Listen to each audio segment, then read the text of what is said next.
آسمان تے نہ ہلندو آ جے محمد سچو نبی آ تے بئی سوال پورا کرے دے مجھے بیمار نیانی بھی چنگی بھلی کرے دے ای چنڈ بھی آسمان تا لاہے دکھائے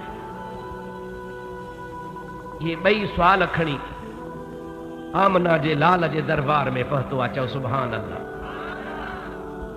نبی کریم جی ذات بابرکات جے آڈو وہی چاہے تو سہی ماں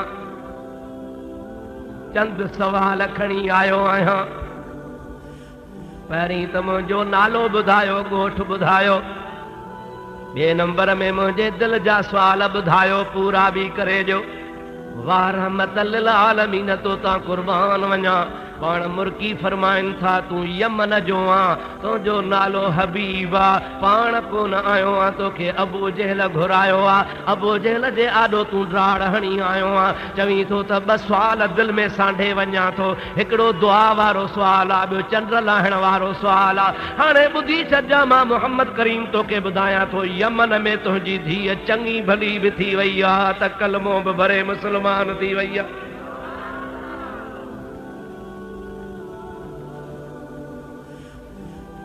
ہانے باقی سوال رہو چندر لاہن جو متھے نہار چوڑیہ جی راتا چندر پانجے آب تاب ساں آسمان جے وچتے بیٹھو آ حبیب الکریم جی ذات بابرکات پانجے آنگر جو شارو فرمائن تھا اشہد اللہ الہ الا اللہ و اشہد ان محمد رسول اللہ مجھے محبوب کریم جے اشارے مبارک جی دیرا چندر جا بٹ ٹکڑا تھی پیا ہکڑو ٹکڑو ابو قبیس جبل جے متھا ونی کرو آ بیو ٹکڑو مجھے محمد کریم جے قدمن جے آڈو پیو چندر بھی لکھو نالو بھی بدھایوں وطن بھی بدھایوں اے فرمایوں تا دل میں دعا جے کا گھرانی تھی سا نیانی جیلا وہ بھی بدھایوں اے خوشخبری ڈنو تو ہم چاک بھی تھی ویا پر مسلمان بھی تھی ویا ابو جہل جہڑو ضدی کون ہو ہن جے دل کے مہروں لگلا کون ہو ہن کے حسد کون ہو ہن کے خدا جے طرف کا ہدایت نصیب ہی فوراً تو چوے لا الہ الا اللہ محمد الرسول اللہ سبئی چو صلی اللہ علیہ وسلم مسلمان تھی پیوا حبیب جی ذات بابرکات فرمائن تھا ہانے کہڑو ارادو تھی کہ بلا جی حکم تھے ابو جہل جے محتے ونی دانگی گھمایا پان فرمائن تھا ہنتے اگے ہی دانگی گھملا تو پانجے وطن ون تسلی کرے یا پانجے بچن سان ملی یا بین کے بداوت دئی ماں محمد نے وٹیا اتاں روانو تھوا ہلندو یمن پہتو آ کچھ عرصے کھاں بعد میں ضرور کچھ ٹائم لگو ہندو آدھی راہ جو پہتو آ دروازو بندہ آدھی راہ جو ونی دروازو کھولیں کھڑکائیں اندرا دروازے کھولن وارے پوچھو من بالباب کیرو آ دروازے تے چوڑ لگو تما حبیب آیا جلدی دروازو کھولو جہ دروازو کھولو واہ نجی نیانی ہی جے کا حلی کان سگندی ہی دسی کان سگندی ہی گالہائے کان سگندی ہی ان جا پیر بھی سلامت ہا ہتھ بھی سلامت ہا زبان بھی سلامت ہی ڈوڑن دی جمل در کھولیں پیو کھا پوچھیں کیرو چیں حبیب ہاں تا دروازے کھولن سا چھوکری پئی چوے لا الہ الا اللہ محمد الرسول اللہ حبیب تو چے اما تو کے چنگو بھلو کہیں کہو آ تو جا ہتھ پیر کہیں سدھا کیا پر تو کے ہی بھلارو کلمو کہیں بھڑایو آ مائی پیچے مہجا بابا جے تو کے مکے جے شہر میں چنڈر لاہے دیکھاریو ہو ان ہتے مجھے جسم جے متھا ہتھ بھی گھمایو آ تا کلمو بھی بھرایو آ ہتھ لگائن جی دیری تما چنگی بلی تھی وئی آیا مکھے خدا پاک جو قسمہ نہ سونے جی صورت ہڑی جو چنڈر کے بھی طاقت نہ ہے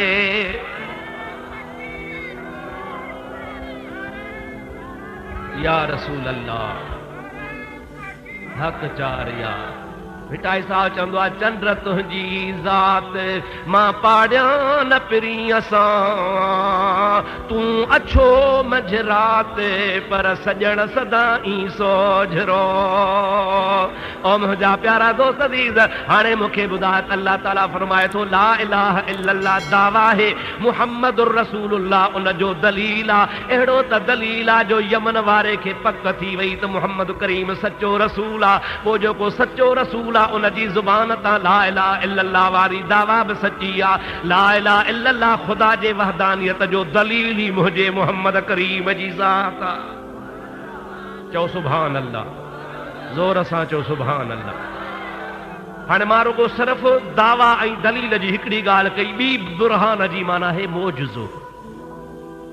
بی برہان جی مانا چاہے زور سان چو، یہ معجزے انبیاء کو خدا نے ہمارا نبی معجزہ بن کے آیا۔ بین نبیین کے اللہ معجزات ڈنا، یہ نہ سی حسن یوسف دم عیسیٰ ید بیدا داری، آنچ خوبا ہم دارند تو تنہا داری۔ موسیٰ علیہ السلام بغل میں ہتھ وجھندو ہو، باہر کڈندو ہو تا چنڈ کھان ودیک سہणو ہوندو ہو۔ یہ نادا حضرت عیسیٰ علیہ السلام مردے جے متھاں ہتھ گھمائیندو ہو، پھو کڈیندو ہو تا مردو زندہ تھی پوندو ہو، بیمار چنگو بھلو تھی پوندو ہو۔ اڑے طریقے سے اللہ تبارک و تعالی مجھے محبوب پاک کے انن کھان ودیک عطا فرمایو۔ موسیٰ جو ہتھوا ہتھ نبی جے میں شرفا، بغل میں وجے تا ہتھ چمکے، پر جے جنگ لگے محبوب کے صحابی عرض کرے یا رسول اللہ تلوار کانے، بیا پانجے لڑائی میں جوہر دیکھارے رہا ہن، جنگ کرے رہا ہن، اے اللہ جا نبی مہربانی فرمائے مکھے بکا تلوار ملن کھپے۔ نبی کریم جی ذات فرمائن تھا سامو کھجی بیٹھی یا کھجی جی چھڑہی پٹے، یا کھجی جی چھڑہی پٹے آیو۔ حبیبن کریمن جی ذات بابرکات ان کھجی جے چھڑی کے ہتھ گھمایو آ، تب بین جے رک جے تلوار کھا ودھیک کم پئی کرے۔ ہکڑا صحابی آدھی رات تائیں نبی کریم سان ویٹھا ہن، کچہری کرے کرے مسجد نبوی ماں اٹھا یا رسول اللہ پوڑھا ہوں گھر پریا مکے مدینے جو گھٹیوں سوڑیوں ہن، اساں کے روشنی جی ضرورت پاندی کو لالٹین کو بتی جارايو۔ قربان نبی پاک تا صحابی کے چو لٹھ ماکھے دے جے کا ہتھ میں کھئی تھی قرآن واری ٹیک۔ حبیب کریم جی ذات ان لٹھ کے جو ہتھ گھمایو تا ٹیوب لائٹ کھاں ودھیک پئی چمکے۔ صحابی گھنا ہا تھکا ہو، گھنا صحابی ہا ڈاڑے جو گھنا ہا، لٹھ تے ہکڑے جی روشن تھی نا، ہانے بئی روانہ تھا، ہکڑے جے ہتھ میں لٹھا ٹیوب لائٹ وانگرو برندی ونجے، روشنی لگی پئی آ، پورا کراڑا مڑس آرام سان ویا۔ ہانے جری منزل تے پہتا، ہکڑے جو گھر ہیڈے بے جو گھر ہیڈے، لٹھ ہکڑی ہانے جو ہو تھو کھڑے تا ہن کے اوندائی، جو ہو تھو کھڑے تا ہن کے اوندائی۔ صلاح کیوں ادا ماکھے دے کہ ادا ماں تھا با کھائیندس، ادا ماکھے دے ادا ماں تھا با کھائیندس۔ پو چھا کیوں بھلا توکھے چھڈے پو موٹا، یار پنڌ پریا تھک جی پوندا سے۔ ہکڑو تھو چے سولی گالا مجھے ہتھ میں بھی لٹھا، محمد کریم ہن لٹھ کے فیض وارو بناयो آ۔ ماں پانجی لٹھ ان سان چمبیڑیا تو امید آ ت مجھے بھی روشن تھی ویندی۔ حدیث پاک میں دعا انہی میدان میں پہنچی جڑی بنی جو رستو جدا پہ تھو، ہکڑے جی لٹھ بری پہ بے وری پانجی خالی لٹھ ان سان ملائی تو اها بو ان جہڑی مرے، ہو ہوڑے کھڑیو تو ہو ہوڑے کھڑیو۔ ایو مجھے محمد کریم جو معجزو آ، چھاہے ادا چو چو مجھے محمد کریم جو۔ اللہ تعالیٰ فرماؤ قد جاءکم برہان من ربکم، بے شک تمہارے تہاں جے رب وٹا محمد کریم معجزو بن جی آیو آ۔ ہکڑو مجھے محبوب کریم جو صحابیہ جلیل القدر صحابیہ جن اس ابتدا میں اسلام قبول کیو ہو، انہن منڈھ وارن صحابن میں آ جن جو نالو آ حضرت خالد بن سعید۔ سب چو رضی اللہ تعالیٰ زور سان جو رضی اللہ تعالیٰ چھا اس نالو ابا خالد بن سعید جو پٹ خالد، او تو چوے تو ماں خواب لدھو کدہ کفر جی حالت، مسلمان جا نہ تھو ہاں، خواب لدھیں ماں سان گال کئی، ماں پریشان آ، ماں پٹ رکھے ماں کان وٹھی کرے مکے جے کاہن وٹ وٹھی تھی ونے جادوگر وٹ۔ اے جادوگر ہن مجھے پٹ خالد بن سعید خواب لدھو آ، پر ڈراؤنو خواب آ، ڈج جہڑو آ، تعبیر ٻدھا۔ وہ ख्वाबनि जे ताबीर करण वारो चवे थो ख़ालिद ख्वाब बयान कर कि ख्वाब इहो आहे त मां ख्वाब पियो लहां त मके जे मथां आंधारी आई आहे। आंधारी सम्झो था? अंधारी हवा ईंदी आहे जो सॼो मुल्क कारो थी वेंदो, पर अहिड़ी आंधारी आहे जो हथ खे न ॾिसे। मां पंहिंजे सीने ते निहारियां पियो त सीनो नज़र कोन पियो अचे। अहिड़ी ऊंदाही आहे, का शइ नज़र कान पई अचे, सारो मको ऊंदाहीअ में भरिजी वियो आहे। पर थोरी देरि गुज़री, अञा जो ॾिसां त ज़मज़म वारे खूह मां हिकिड़ो नूर निकितो आहे। अहिड़ो त नूर निकितो आहे, उन नूर जी रोशनी एॾी त कुशादी आहे जो ओभर खां ओलह ताईं, उत्तर खां ॾखिण ताईं सारो मुल्क रोशन थी वियो आहे। अलाए कहिड़ो ख्वाब। जादूगर सोचे सोचे चवे थो या अंधेरी त कुफर जी आहे, मके जे मथां कुफर जो अंधेरो आहे। पर जेको ज़मज़म मां तो नूर निकितंदे ॾिठो आहे, ज़मज़म हवाले आहे अब्दुल मुत्तलिब जे। ज़मज़म जो मुजावर अब्दुल मुत्तलिब आहे। अब्दुल मुत्तलिब वारा ज़मज़म जो खूह संभालींदा आहिनि। इन मां नूर निकितो आहे। मां सम्झां थो ताबीर इहो थो ॿुधाए त अब्दुल मुत्तलिब जे ख़ानदान मां हिकिड़ो नूर पैदा थींदो जेको सॼे जहान खे रोशन कंदो।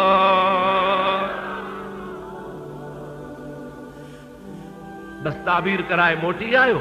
हिकिड़ी ख़बर ख़ालिद बिन सईद खे बि माउ खे कंहिंखे ख़बर कान्हे। कुझु ॾींहंनि खां बाद में मुंहिंजे रहमत लिल आलमीन नबूअत जो ऐलान कयो आहे। अल्लाह जे हबीब फरमायो आहे त मां नबी आहियां। माण्हू मुस्लमान थियण शुरू थी विया।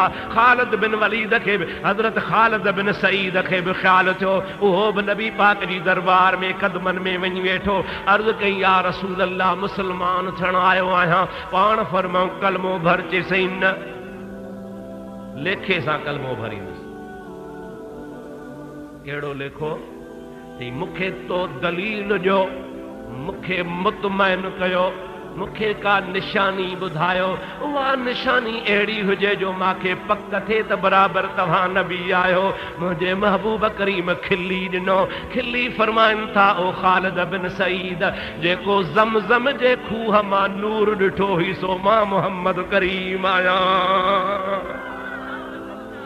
फौरन चई ला इलाहा इल्लल्लाह मुहम्मदुर रसूलुल्लाह। सभई चओ सल्लल्लाहु अलैहि वसल्लम।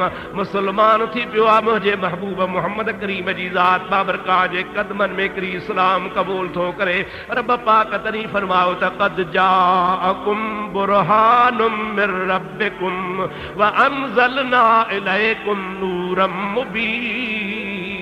बेशक मुंहिंजो मोहम्मद अरबी सल्लल्लाहु अलैहि वसल्लम रब पाक वटां तव्हां ॾे चिट्टो दलील ऐं मौजज़ो बणिजी आयो। अबू बकर सिद्दीक़ जॾहिं मुस्लमान थियो आहे, उन बि हिकिड़ो ख्वाब लधो। महबूब नबूअत जो अञा ऐलान कोन कयो आहे। मके में हन। अबू बकर वॾो वापारी आहे। पाण सां काफ़िलो तयार करे शाम जे मुल्क में वियो आहे। लखनि किरोड़नि जो सामान उठनि ते खणी वियो आहे। जंहिंमहिल शाम जे मुल्क में राति जो रहियो, ख्वाब पियो लहे त आसमान तां सिज चंड तारा लही आया आहिनि। उहे सिज ऐं चंड ऐं तारा लही अची मां अबू बकर जे झोली में पिया आहिनि। सुबुह जो उथी ख्वाब जे लाइ पुछा पियो शाम मां करे, बाबा हिते को माण्हू हुजे, को आलिम हुजे जेको मुंहिंजे ख्वाब जो ताबीर ॿुधाए। माण्हुनि चयो त हाओ, हिन शाम मुल्क में हिकिड़ो वॾो आलिम आहे।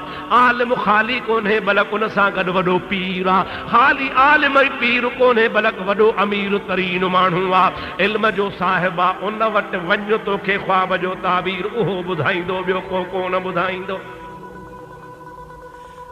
अजनबी धारे मुल्क जो पुछा करे उन जे दरबार में वियो। दरबार छा हुजे, बसि बादशाही तख़्त विछाया पिया, तूल विहाणा, आला दर्जे जा चौकीदार बीठा आहिनि। मुंहिंजे महबूब करीम सल्लल्लाहु अलैहि वसल्लम जो ग़ुलाम थो चवे। मां जॾहिं हुन जे दरबार में पहुतुसि, हुन जा ख़ादिम मूंखे वठी हुन जे आॾो पेश कयूं। हीअ विहाणे खे टे कॾहिं वेठो आहे। मां चयो, मां साईं मां मुसाफ़िर आहियां, परे खां हली आयो आहियां। अव्हां जे मुल्क शाम में मां ख्वाब लधो आहे, ताबीर ॿुधाए। سیدنا ابو بکر صدیق تو فرما ایڈو تو مغرور ہو جے جو یہ جو ٹیک نہیں بیٹھو ہو جے تو مجھے نہارے بھی کون پہ چاہے تو ہاں خواب بدھا یہ پاسی کیڑو خواب غرور صدیق اکبر تو چاہے ماں خواب لدھو تو سج چنڈ تارا آسمان تا لہی اجی مجھے جھولی میں پیاہن ابو بکر صدیق جو فرمانا مجھا لفظ چوڑ ٹپ ڈئی اچھی کھڑو تھو مجھے طرف ودھی مکھے بھاکر پاتئی بھاکر پائے جکو مڈے واجھائے بھی کون پیو وٹھی مکھے پانجے بھر میں وہارے ادب سان چوڑ لگو معاف کجا مکھے پانجو نالو بدھائے پانجی ذات بدھائے دندھو کہڑو کندو آ شہر کہڑے جو آ تعبیر بدھایا ہے چھاجے کرے جو ایہو خواب توریت میں بھی لکھیو پیو آ تا انجیل میں بھی لکھیو پیو آ ابو بکر صدیق جو چھا تھو چوے خواب لدھو ماں لکھو توریت انجیل میں پہنچے ہاں بس ٹرے گالیوں بدھائے نالو چھا تھی ذات کہڑی تھی گوٹھ کہڑے جو آ کم کہڑو کندو آ چار خبروں بدھائے تا تعبیر بدھائے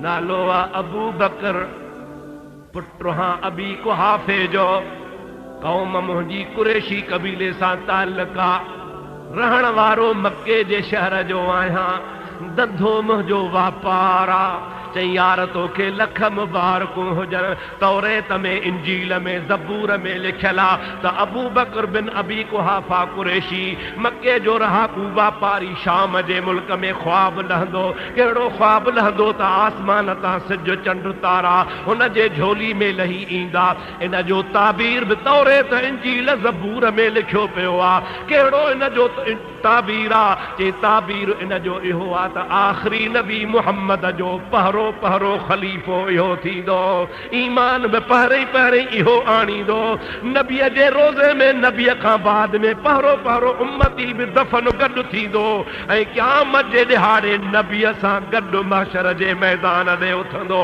او ابو بکر تو کے مبارک ہو جئی اوہو محمد میرو اچی چکو آ اللہ تعالیٰ تو کے محمد جے امت میں پہرو مسلمان بنایو اللہ اکبر یا رسول اللہ حق چار یار دوستو عزیزو مسلمان بھارو جمل خوشخبری بدھائیں واپار وسری ویو پانجے مینیجر کے چیں بابا ہو جے کو کروڑن جو واپار جو سامان آ سب اللہ جے راہ میں خیرات کیو اٹھ مال سب اللہ جے راہ میں خیرات کیو ماں ہلاوتو تواں مجھے پٹھا اچ جو ہانے وہن کو نتھو اچیس پیو شام ماں وٹھی بھگو آ مکے پاک پہتو آ پر مکے پاک میں مانو ان کے پھری آیا وڈو واپاری آ چون پیا ابو بکر بٹے مہینہ لگی ویندا ہوئی پو واپار تا موٹندے ہیں ہانے تا اٹھے دہاڑے موٹی آیو آ بے خبر تو کے واپار میں کو گھنو نفو ملو آ گھنو کمائے آیو آ بدھائے تا صحیح مانو پیا پچھن تا نفو بدھائے ابو بکر صدیق پیو پچھے این محمد رسول اللہ مکھے بدھائیو تو مجھو دلبر محمد کریم کافے مانو چوڑ لگ یار تو ان جو چھو تھو پچھی ان کے بٹرے ڈیے سارلا چھا تھی پیو تو کیڑو سیاڑو سیب تو ہو چرن وارو گالیوں پیو کرے تو ماں نبی آیا چرن وارو گالیوں پیو کرے تو ماں تے وہی تو لہے چرن وانگر پیو چوے تو ماں آخری نبی آیا چوے پو 360 پت بیکار تھا ہکڑو اللہ ہوا اساں جا بار ہن کے بھتر ہنی شہر میں ڈوڑائیندا تھا وطن پیا ابو بکر صدیق فرمایو تو چرو سو ای لوکو جے کو چرن کے چرو چوے سو مو سرو تھو کو سیانا سکن جہلے اوہاں ان کے چریو تھا چو پر خدا پاک جو قسمہ محمد میر چریو کونے اللہ جو سچو نبی मूंखे रसियो त काथे आहे। ईअं चई हबीब जी ॻोल्हा में निकितो आहे। अबू बकर जा मासात हा, उहे हुन सां विढ़नि था, रोकनि था, असांखे टिको न लाइ, तूं ॿियो मज़हब अख़्तियार कंदे, माण्हू मलामतूं कंदा। अबू बकर सिद्दीक़ खे ज़ख़्मी करे पट ते किराए विधो अथनि। माउ सॻोरी आई आहे, मासी आई आहे, ॿई सम्झाइनि पियूं अब्बा पंहिंजो ख़ानदान न छॾ, ॿिए जे कढ न लॻो, तूं छाजे करे ॿिए जी पुछा थो करीं पियो। अबू बकर सिद्दीक़ पंहिंजे माउ ऐं मासी खे पियो चवे त मां तव्हांखे ख़बर न आहे, अॼु पिणु अखड़ियुनि सॼण पंहिंजा सारिया, गलनि तां ॻोढ़नि जूं बूंदूं बस न कनि, पोइ संदी सिक पिरनि, मूंखे लोक ॾिठे न लहे। मूंखे ॿियनि जो ॾसु न ॾियो, मूंखे ॾसिजो त मुंहिंजे महबूब मुहम्मद अरबीअ जो।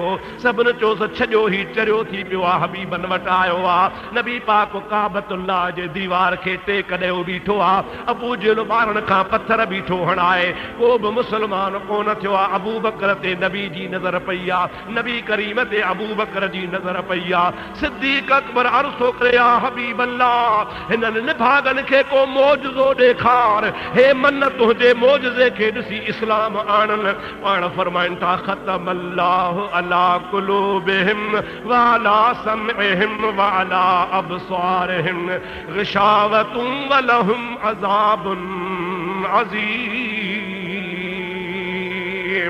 ओ अबू बकर, हिननि जे दिलनि जे मथां हसद जे करे मोहर लॻी वई आहे।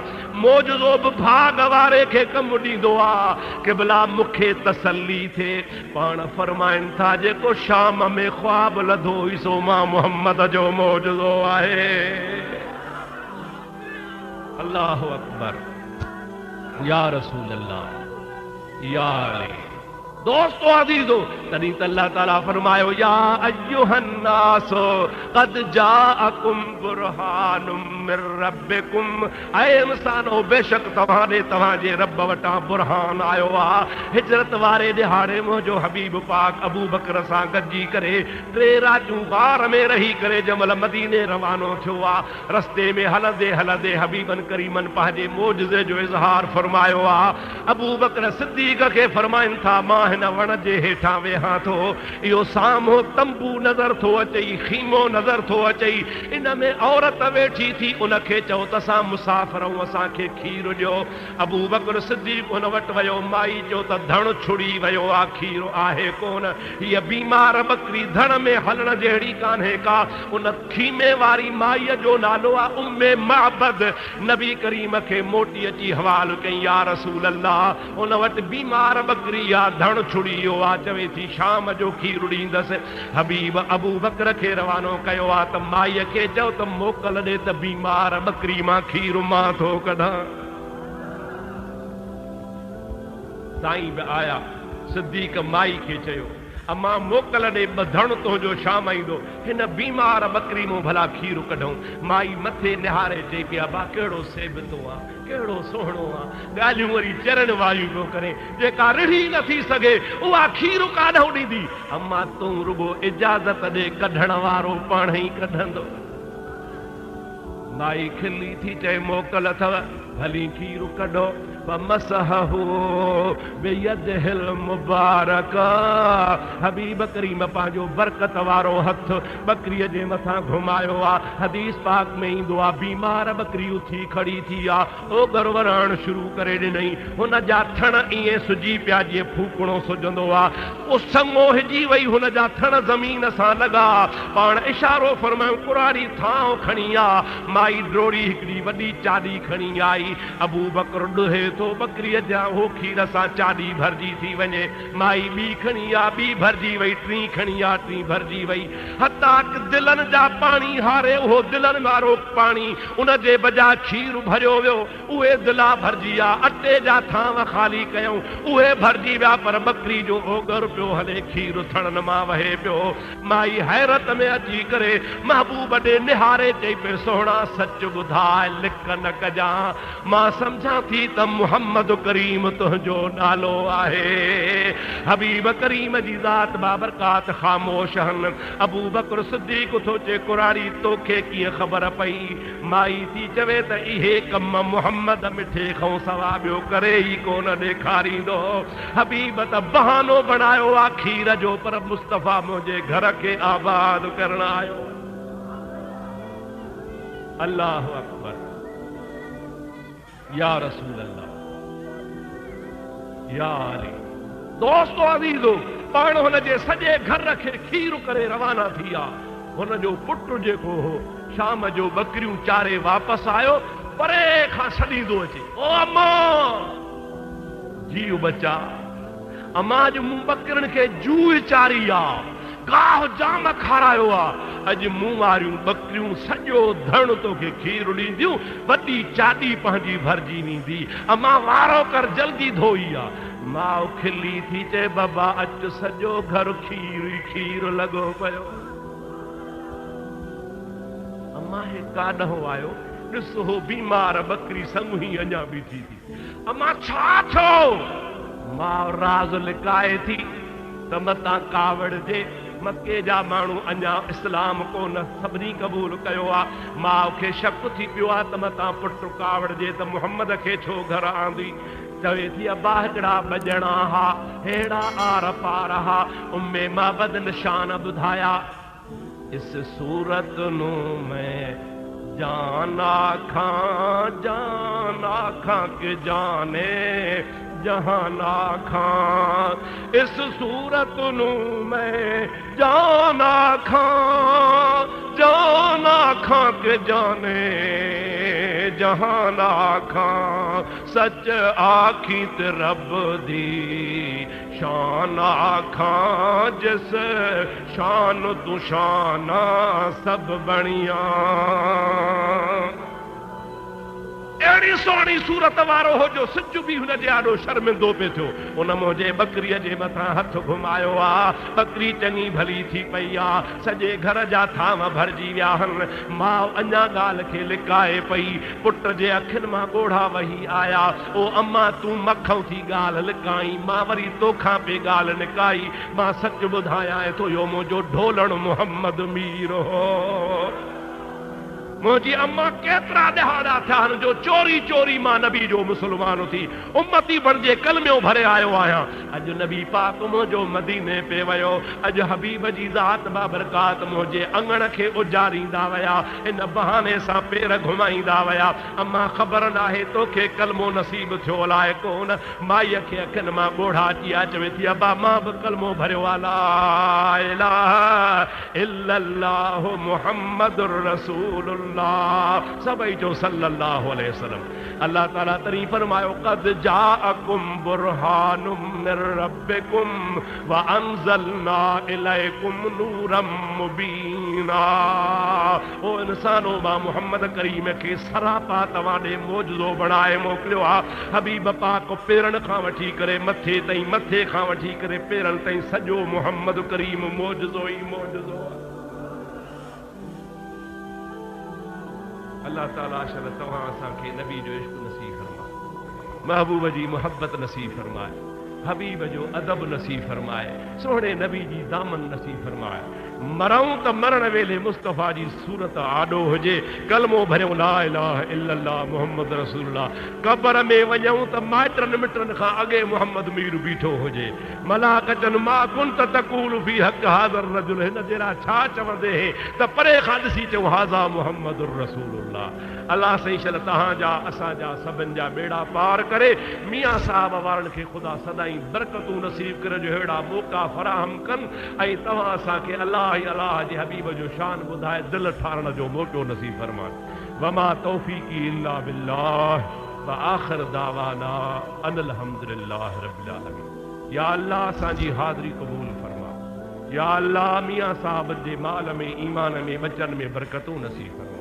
मौला हीअ जेका ओरे परे खां जमात आई आहे सभिनी खे विख विख जो अजर अज़ीम अता फरमा। सभिनी जा सगीरा कबीरा गुनाह माफ़ फरमा। सभिनी खे मुंहिंजे आका व मौला मुहम्मद मुस्तफ़ा जी सच्ची मोहब्बत नसीब फरमा। मदीने तैयबा जो दीदार करा, बैतुल्लाह जो हज नसीब फरमा, بیمارن کے شفا عطا فرما، قرض دارن جا قرض دور فرما، مجھا خالق جے کے بھی موجودن سبن جا بیڑا پار فرما۔ قال اللہ تعالی فی شان حبیبہ الکریم ان اللہ وملائکتہ یصلون علی النبی یا ایھا الذین آمنوا صلوا علیہ وسلموا تسلیما۔ اللهم صل على سيدنا ومولانا محمد وآله وصحابه وسلم سبحان ربك رب العزة عما يصفون وسلام على المرسلين والحمد لله رب العالمين لا إله إلا الله محمد رسول الله صلى الله عليه وسلم۔ عشق رسول ہو خدا تعالیٰ ان کے جنت میں اعلیٰ مقام عطا فرمائے، خدا کرے ہن جے اولاد کے بھی اللہ صالح بڑھائے۔ ہانے سائیں ملسا جے نیاڑی جے لاء سبنی مریضن جے لاء دعا کرو اللہ تعالیٰ سبنی کے شفاعت۔ وننزل من القرآن ما هو شفاء ورحمة للمؤمنین ولا يزيد الظالمین الا خسارا۔ یا الہ العالمین مریضن کے شفاعت عطا فرما۔ یا اللہ جے نیاڑی جے لاء دعا کرو تھا ان کے کامل تندرستی عطا فرما۔ بیا بھی جے کے سوالی ہن مولا سبنی سوالن جا سوال پورا فرما۔ اساں جے دوست مرحوم مغفور میر محمد انڑ صاحب جا جنت میں اعلیٰ درجہ فرما، سندس صغیرہ کبیرہ گناہ معاف فرما۔ جے کے بھی مسلمانن جا مٹ مائٹ عزیز قریب گزارے ہن مولا سبنی کے رسول اللہ جی شفاعت نصیب فرما۔ صلی اللہ تعالی علی حبیبہ سیدنا و مولانا محمد و آلہ